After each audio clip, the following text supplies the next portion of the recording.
नमस्कार विद्यार्थी मित्रांनो, स्वागत आहे आपलं यूट्यूब चॅनल ज्याचं नाव आहे मोहित मोटिवेटेड एक्झाम झाला। आज आपण बघणार आहोत महाराष्ट्र सेट एक्झाम ऑगस्ट 2015 रोजी झालेल्या पेपर 1 मधील प्रश्न।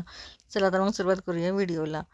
प्रश्न क्रमांक 20, कोणत्या निकषाच्या आधारे संज्ञापनाचे स्वसंवाद दोन व्यक्तींमधील संवाद गट संज्ञापन वा संज्ञापन असे वर्गीकरण करता येते? पर्याय आहे संज्ञापनाचे माध्यम, संज्ञापनात सहभागी व्यक्तींची संख्या, संज्ञापनातील संदेश वा आशय, संज्ञापनाचा हेतू। तर याचं चूक उत्तर असणार आहे पर्याय क्रमांक बी, संज्ञापनात सहभागी व्यक्तींची संख्या।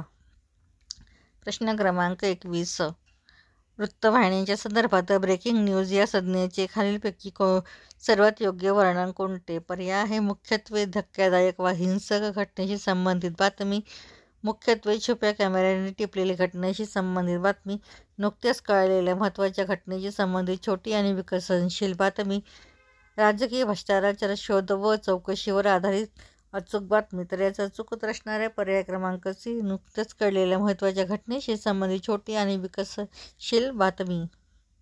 प्रश्न क्रमांक 22, भारतातील दूरचित्रवाणीच्या संदर्भात 1980च्या दशकाचे महत्त्व काय आहे?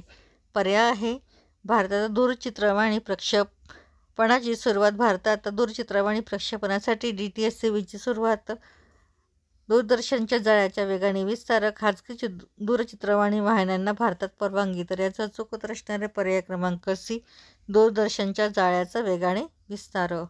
प्रश्न क्रमांक 23, सर्वसाधारण परिषद कक्षामध्ये असलेली बसण्याची गोलमेज बैठक रचना कोणत्या प्रकारच्या संज्ञापनाला प्रोत्साहन देते? पर्याय आहे एकेरी व एकदंश संज्ञापन, सहभागी व्यक्तींमधील आंतरक्रियात्मक संज्ञापन, अधोगामी संज्ञापन, ऊर्ध्वगामी संज्ञापन।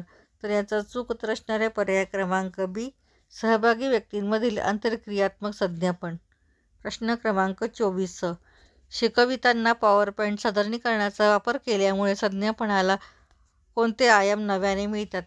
पर्याय आहे फक्त दृश्य, फक्त श्राव्य आणि दृश्य श्राव्य आणि आंतरक्रियात्मक। तर याचा चूक उत्तर असणार आहे पर्याय क्रमांक डी, आंतरक्रियात्मक। ह्या पुढील प्रश्न आपण पुढील भागात बघणार आहोत। व्हिडिओ आवडल्यास व्हिडिओला लाईक करा, कॉमेंट्स करा आणि जास्तीत जास्त विद्यार्थ्यांपर्यंत व्हिडिओ शेअर करा आणि चॅनलला सबस्क्राईब करायला विसरू नका।